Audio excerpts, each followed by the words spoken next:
विषुवत रेखा पृथ्वी की मध्य सतह से होकर जाने वाली वह अक्षांश है जो उत्तरी और दक्षिणी ध्रुव से बराबर दूरी पर होती है।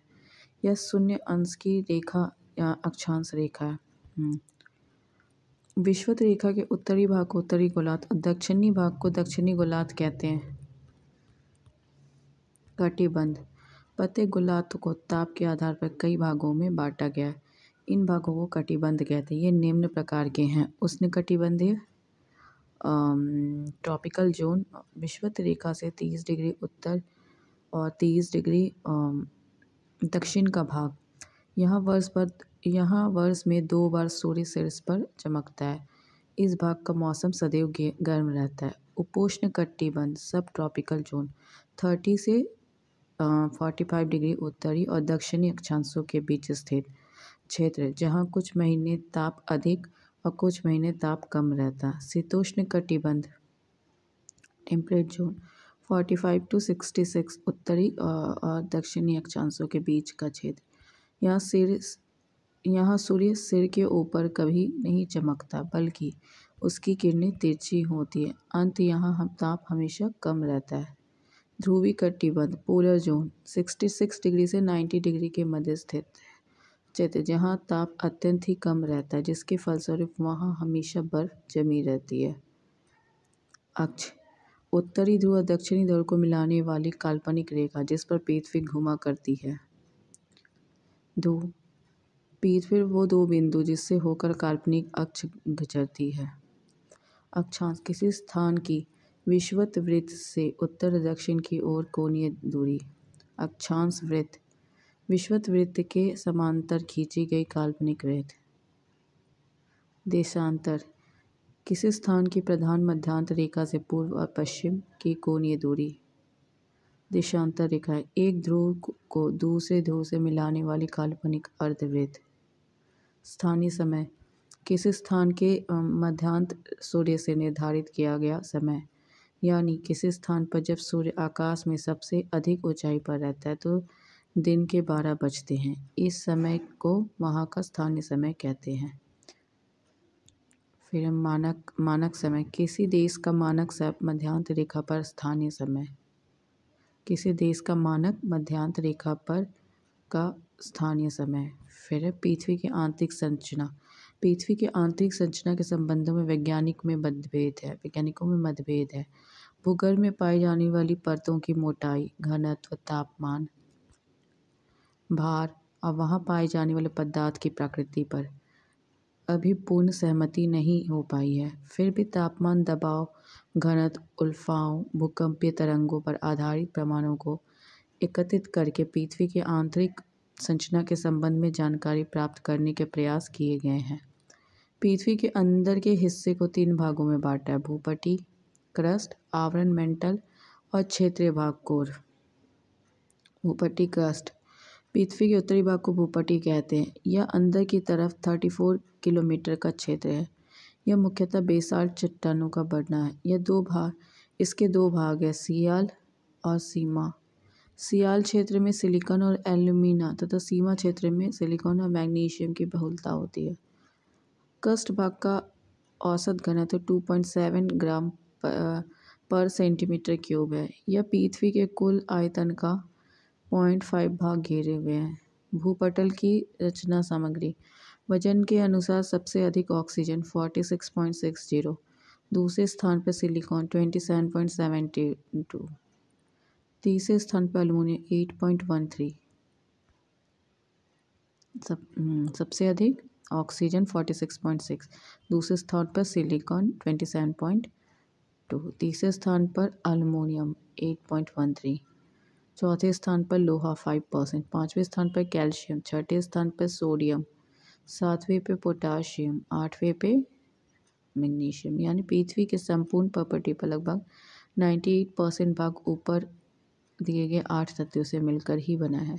शेष भाग titanium, hydrogen, phosphorus, manganese, sulphur, carbon, निकल, अन्य पदार्थ से मिलकर बना है। मेंटल 2900 किलोमीटर का यह क्षेत्र बेसाल्ट पत्थरों के समूह के चट्टानों से बना है। मेंटल के इस हिस्से में मैग्मा चेंबर पाए जाते हैं। इसका औसत घनत्व 3.5 ग्राम पर सेंटीमीटर क्यूब से 5.5 ग्राम पर सेंटीमीटर क्यूब है। यह पृथ्वी के कुल आयतन का 83% भाग घेरे हुए है। कोनराड असमता ऊपरी कास्ट एवं निचली कास्ट के बीच के सीमा क्षेत्र को कोनराड असमता कहते हैं। मोहविशिक डिस्कंटिन्यूटी क्रस्ट और मेंटल के बीच के सीमा को मोहविसिक डिस्कंटिन्यूटी कहते हैं। रेपेटी असभ्यता ऊपरी मेंटल और निचले के बीच के सीमा क्षेत्र को रेपेटी असभ्यता कहते हैं। गुटेनबर्ग विशार्ट असमता निचले मेंटल और ऊपरी क्रोड के सीमा क्षेत्र को गुटेनबर्ग विषाटता असभ्यता कहते हैं। लेहमैन असभ्यता ब्राहा कोड तथा आंतरिक क्रोड के सीमा क्षेत्र को लेहमैन असभ्यता कहते हैं। केंद्रीय भाग कोर पृथ्वी का केंद्रीय भाग निकेल और फेरस से बना है। इसका औसतन घनत्व 13 ग्राम प्रति सेंटीमीटर क्यूब है। पृथ्वी का केंद्रीय भाग संभवतः वृत्त अथवा द्रव अथवा केंद्रीय भाग द्रव अथवा प्लास्टिक अवस्था में है। यह पृथ्वी का कुल आयतन का 16% भाग घेरे हुए हैं। पृथ्वी का औसत घनत्व 5.5 ग्राम पर सेंटीमीटर क्यूब है। औसत त्रिज्या लगभग 5.5 ग्राम पर सेंटीमीटर। औसत त्रिज्या लगभग 6370 किलोमीटर है। पृथ्वी के नीचे पर जाने पर 32 मीटर की गहराई पर तापमान 1 डिग्री बढ़ता जाता है। पृथ्वी के स्थलीय क्षेत्र पर नीचे क्षेत्र जॉर्डन में मित्र सागर के आसपास का क्षेत्र है। सबसे नीचे क्षेत्र जॉर्डन के मित्र सागर के आसपास का क्षेत्र है। यह क्षेत्र समुद्र तल से औसतन 400 मीटर नीचे है। सबसे पहले पाइथागोरस ने बताया कि पृथ्वी गोल है और यह आकाश में स्वतंत्र रूप से लटकी हुई है। सर आइजैक न्यूटन ने साबित किया कि पृथ्वी नारंगी के समान है। जेम्स जीन ने इसे नारंगी के बजाय नाशपाती बताया। पृथ्वी की बाह्य सतह को मुख्यतः 4 भागों में बांटा गया है। स्थलमंडल लिथोस्फीयर, जलमंडल हाइड्रोस्फीयर, वायुमंडल एटमॉस्फेयर, जैवमंडल बायोस्फीयर। स्थलमंडल पृथ्वी की संपूर्ण बाह्य सतह जिस पर महाद्वीप और महासागर स्थित है स्थलमंडल कहते हैं। पृथ्वी के जिस पर महाद्वीप और महासागर स्थित है।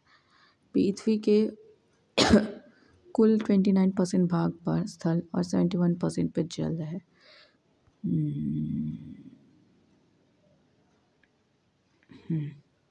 पृथ्वी के भू क्षेत्रफल व जल क्षेत्रफल का अनुपात 3:7 है। पृथ्वी के उत्तरी भाग का उत्तरी गोलार्ध का 61 पर दक्षिणी गोलार्ध का 81% क्षेत्रफल में जल का साम्राज्य है। पृथ्वी पर अधिकतम ऊंचाई माउंट एवरेस्ट 8850 की तथा अधिकतम गहराई मैरियाना ग्रंथ 11,022 मीटर है। इस प्रकार पृथ्वी की अधिकतम ऊंचाई और अधिकतम गहराई में लगभग 20 किलोमीटर का अंतर है। स्थलमंडल महाद्वीपीय क्षेत्रों में अधिक मोटी है 20 किलोमीटर और महासागरीय क्षेत्रों में अपेक्षाकृत पतली है 12 to 20 किलोमीटर। रॉक पृथ्वी की सतह के कठोर भाग को चट्टान कहते हैं जो पृथ्वी की बाहरी परत की संरचना की मूलभूत इकाई है। उत्पत्ति के आधार पर यह 3 प्रकार की होती है। अग्नि चट्टान यह मैग्मा या लावा के जमने से बनती है जैसे ग्रेनाइट, बेसाल्ट, पेग्माइट, डोराइट, ग्रेवो। अग्नि चट्टान स्थूल परत रहित, कठोर, संघनन और जीवाश्म रहित होती है। आर्थिक रूप से यह बहुत ही संपन्न चट्टान है। इसमें चुंबकीय लोहा, निकल, तांबा, सीसा, जस्ता, क्रोमाइट, मैग्नीज, सोना, प्लैटिनम पाए जाते हैं। बेसाल्ट में लोहे की मात्रा सर्वाधिक है। बेसाल्ट में लोहे की मात्रा सर्वाधिक है। इस चट्टान से काली मिट्टी का निर्माण होता है। पैग्माटाइट कोडरमा में पाए जाने वाला अभ्रक इन्हीं शैलों से निर्मित है। कोडरमा में अग्नि चट्टानी पिंड इग्नियस रॉक बॉडी मैग्मा के ठंडा होकर ठोस रूप में धारण करने की विभिन्न प्रकार के अग्नि चट्टान पिंड बनते हैं। इनका नामकरण इनके आकार, रूप, स्थिति, आसपास पाई जाने वाली चट्टान के आधार पर किया जाता है। अधिकांश चट्टानी पिंड अंतर्वेदी अग्नि चट्टानों से बनते हैं। अच्छा, अग्नि चट्टान का रूपांतरण कांक्रीट में। ठीक है। Granite gneiss, syenite, syenite gneiss, ग्रेबो serpentine, basalt silt, basalt schist, basalt schist, bituminous कोयला, ग्राफाइट, बिटुमिनस कोयला, ग्राफाइट। ठीक है, अब हो गया। हाँ ठीक है, इन इग्नियस वाला पढ़ रहे थे ना, अग्नि वाला। मैग्मा के ठंडे होकर ठोस रूप धारण करने से विभिन्न प्रकार के अग्नि पिंड बनते हैं। इनका नामकरण इनके आकार, रूप, स्थिति और आसपास पाई जाने वाली चट्टानों के आधार पर किया जाता है। अधिकांश चट्टानी पिंड अंतर्वेदी आग्नेयी चट्टान से बनती है। बैथोलिथिक, यह सबसे बड़ा आग्नेयी चट्टान पिंड है जो अंतर्वेदी चट्टानों से बनता है। ये एक पातेलीय पिंड है। यह एक बड़े गुंबद के आकार का होता है जिसके किनारे खड़े होते हैं। इसका ऊपरी तल विषम होता है। यह मूलतः ग्रेनाइट से बनता है। संयुक्त राज्य अमेरिका का इदाहो बेथिलियम, संयुक्त राज्य अमेरिका का इदाहो बेथिलिथ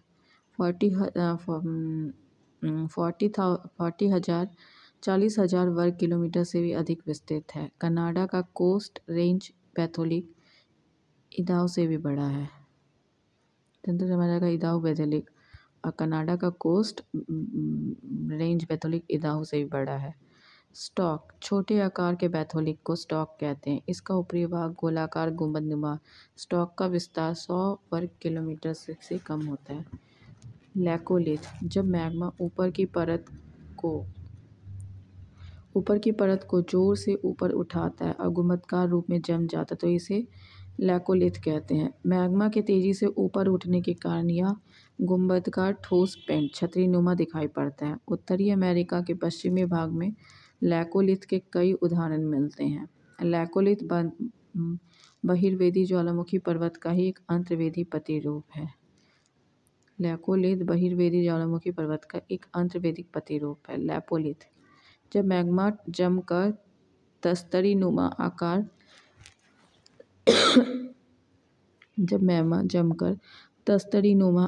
ग्रहण कर लेता है तो लैपोलिथ कहते हैं। लैपोलिथ दक्षिणी अमेरिका में मिलता है। लैपोलिथ जब मैग्मा जमकर तस्करीनुमा आकार ग्रहण करे तो उसे लैपोलिथ कहते हैं। लैपोलिथ दक्षिणी अमेरिका में मिलते हैं। फैकोलिथ, जब मैग्मा लहरदार आकृति में जमता है तो फैकोलिथ कहते हैं। सिल, जब मैग्मा भूपृष्ठ के समांतर परत में फैलकर जमता है तो उसे सिल कहता है। जब मैग्मा भूपृष्ठ के समांतर परतों में फैल कर जमता है तो उसे सिल कहते हैं। इसकी मोटाई 1 मीटर से लेकर सैकड़ों मीटर तक होती है। छत्तीसगढ़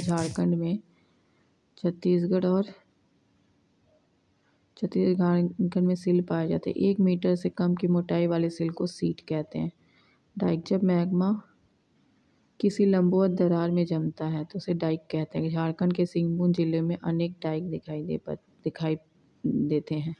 अवसादी चट्टानें, प्रकृति के कारकों द्वारा निर्मित छोटी छोटी चट्टानें किसी स्थान पर जमा हो जाती है। अब बाद के काल में दबाव, रासायनिक प्रतिक्रिया या अन्य कारणों के द्वारा परत जैसी ठोस रूप में निर्मित हो जाती है। इन्हें ही अवसादी चट्टानें कहते हैं। जैसे बलुआ पत्थर, चूना पत्थर, स्लेट, कांगलोमरेट, नमक की चट्टान और सिलखड़ी आदि। अवसादी चट्टानों का रूपांतरण जैसे कैंथ्रित में जैसे समपिंड सिस्ट, बलुआ पत्थर क्वार्टजाइट, बलुआ पत्थर क्वार्टजाइट, स्लेट, चूना पत्थर संगमरमर, लिग्नाइट एंथ्रासाइट। फिर अवसादी चट्टानें परतदार होती है। इनमें वनस्पति, जीवाणु, जंतु का जीवाश्म पाया जाता है। इन्हीं चट्टानों में लोहाइसक, परफेक्ट कोयला, सीमेंट बनाने की चट्टान पाई जाती है। खनिज तेल अवसादी चट्टानों में पाया जाता है। अप्रवेश्य चट्टान की 2 परतों के बीच यदि प्रवेश्य शैल की परत आ जाए तो खनिज तेल के लिए अनुकूल स्थिति पैदा हो जाती है। दामोदर खनिज तेल अवसादी चट्टानों में पाया जाता है। अप्रवेश्य चट्टानों में 2 परतों के बीच यदि प्रवेश शैल की परत आ जाए तो खनिज तेल के लिए अनुकूल स्थिति पैदा हो जाती है। दामोदर, महानदी, गोदावरी नदी बेसिनों के अवसादी चट्टानों में कोयला पाया जाता है। आगरा का किला, दिल्ली का लाल किला बलुआ पत्थर नामक अवसादी चट्टानों का बना है। Thanks for watching.